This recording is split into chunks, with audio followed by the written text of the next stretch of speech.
welcome to Final Fights, brought to you by Movies, Films, and Flicks. I am Mark Hoffmeyer, and joining me is a man who loves to throw very high punches. It's John Levingood. I mean, just the highest punches, and preferably very slow ones if I'm fighting Van Damme. Now, before we get to the final fight, I'll rewatch this movie to kind of get a refresher about all the tournament, how they got through it, like what, like how do they win, who do they fight, who are the side characters, just for a refresher. And I noticed some really great things I don't think I've ever noticed before in this.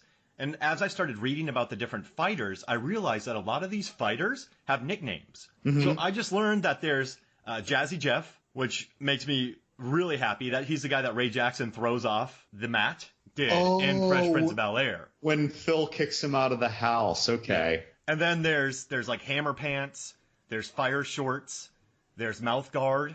And it just really cracked me up watching these guys again and seeing who these personalities were. Because as you're watching this movie, you realize there's about 6 good fighters in this tournament. Would you say? Like, air quotes, good fighters. Yeah.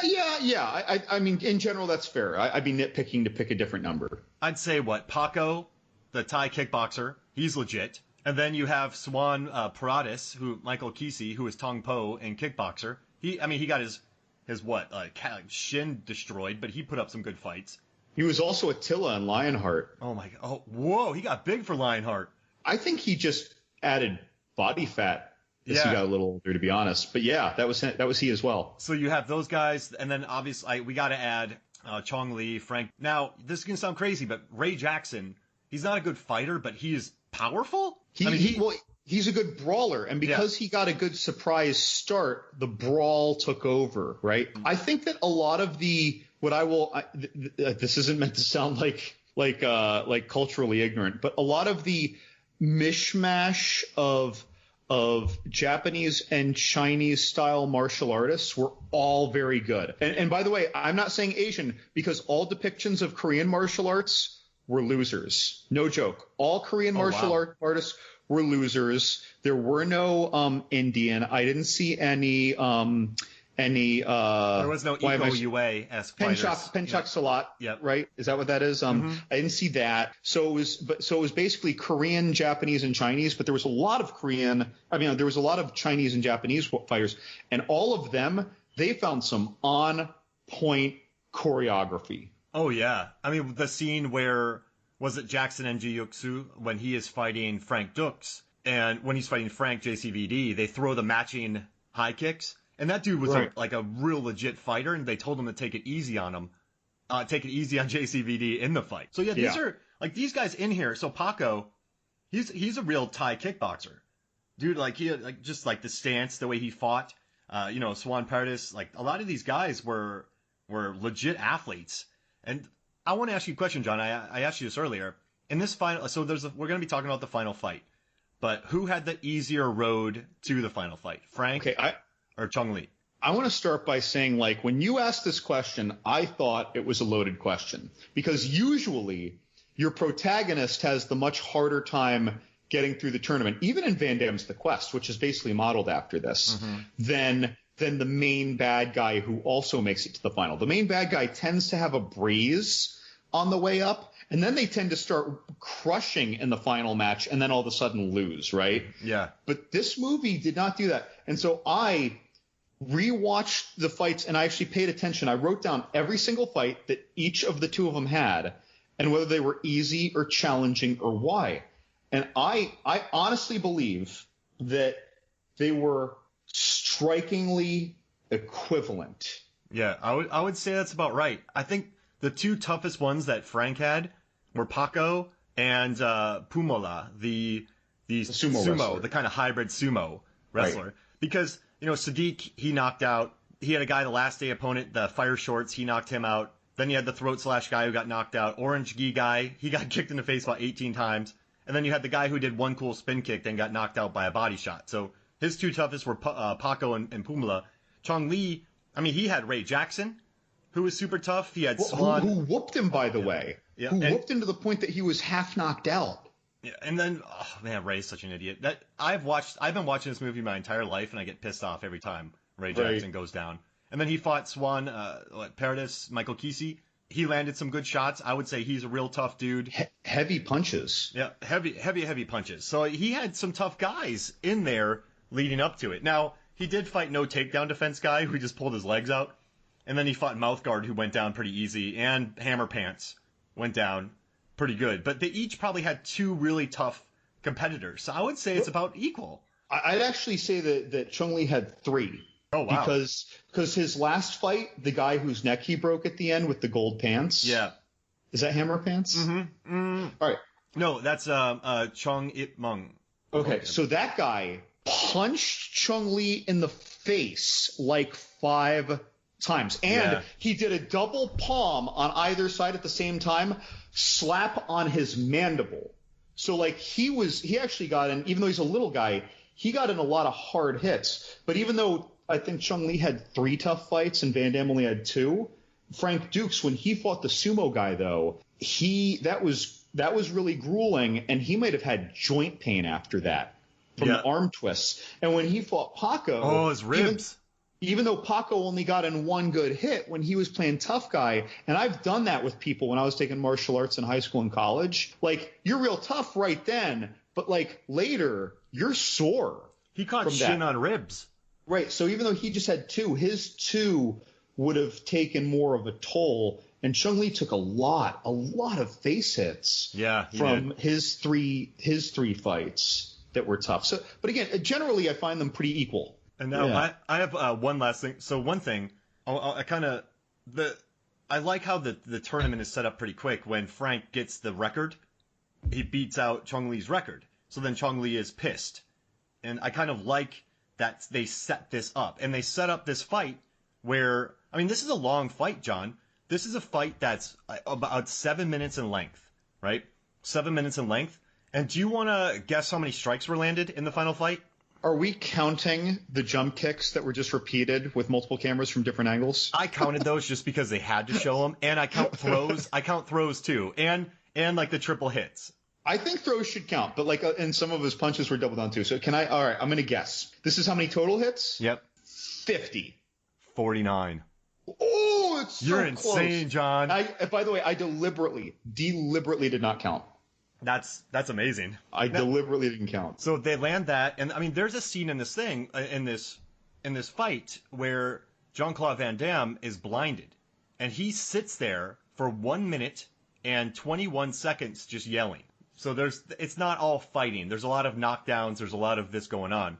Now, when they start the fight, Chong Li's like, you broke my record. Now I break you like I broke your friend. You have Frank bowing, and then you have Chong Li flexing his pecs.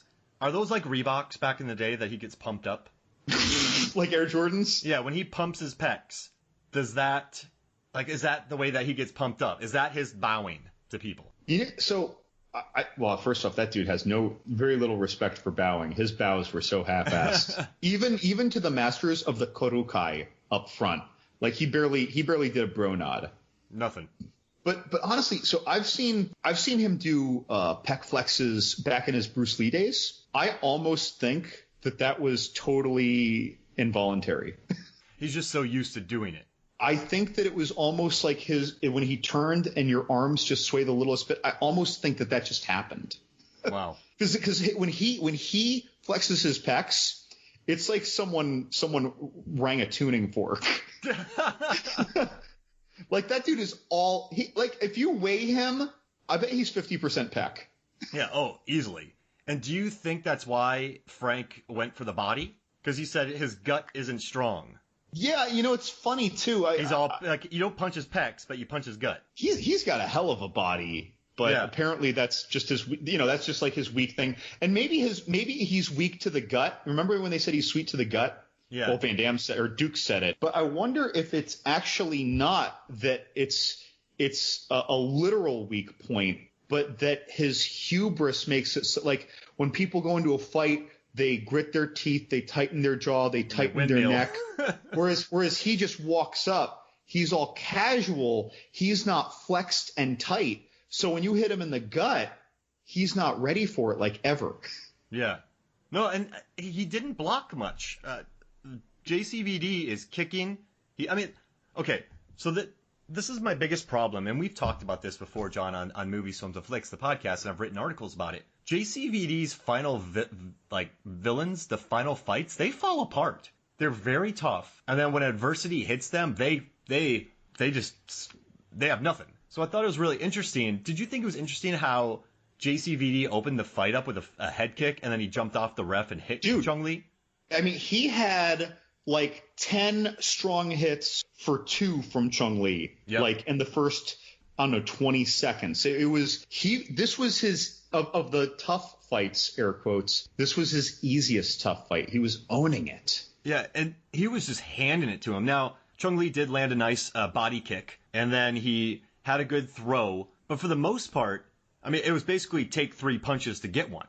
I don't think he had ever come up against a fighter like Frank. So I don't think he was prepared for it. And I guess my biggest question about this final fight is, John, when JCVD Frank is yelling for 90 seconds, what is he doing? What is Chong Li doing? Okay, well, first, I feel like, well, that was slowed down a little bit, right? Yeah. I feel like but in reality, even in the reality of this movie, that felt like it had to be 30 seconds of dead time, right? Yeah. So let's say 90 seconds of slow motion. What's he doing during that 90 seconds of slow motion? But I feel like he is almost like a supervillain. His flaws are not moral or innocent mistakes. They are from his hubris and his fixations. And his fixation is looking good in front of these audiences and winning. So he just thinks the moment that he's done that he's won. Yeah. So I think that when that happens, after he hits him the one time and and Van Damme's down on his knees and he's slow-mo with his hands out, I think Chong Li is reveling in the fact that he thinks that the audience is responding to the huge hit that knocked Frank Dux down and it just totally took away all of his momentum. Mm-hmm. I think that he's shaking his fists up and down because he's basically the fist pumper 20 years before the Jersey Shore. He's doing the worm. Practically, right? I mean, so I think that he's just basking in what he forecasts as his inevitable victory right now.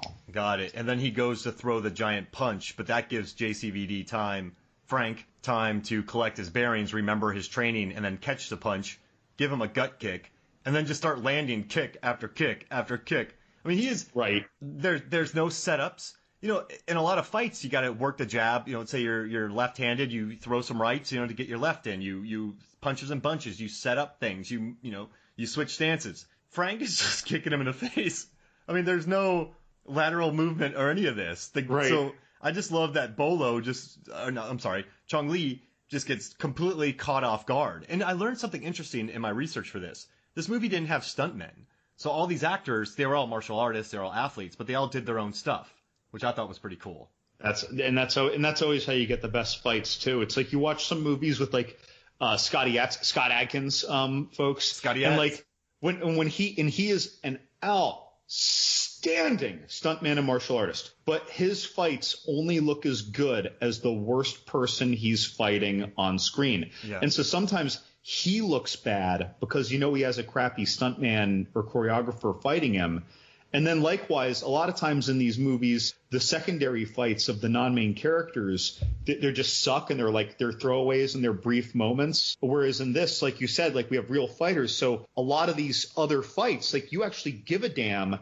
And it's almost like you walk away, if you enjoyed this movie, remembering those 2 Chinese dudes who were training together in the beginning of the movie, who then met and fought each other on the stage, on the platform. It's like you remember those things because they all looked good and they all had their own style. Unique looking. Energizing. Yeah, unique looking. You can kind of know who they are. They have enough that's interesting about them. And I don't know how you felt about this, John, but I really came away respecting Bolo Yeung a lot more because he sold it for this young JCVD. JCVD wasn't the hotness yet. And you have this guy, Bolo Yeung, who absolutely sells the punches. I mean, when he gets hit by Frank, it looks like Chong Li's head's going to pop off.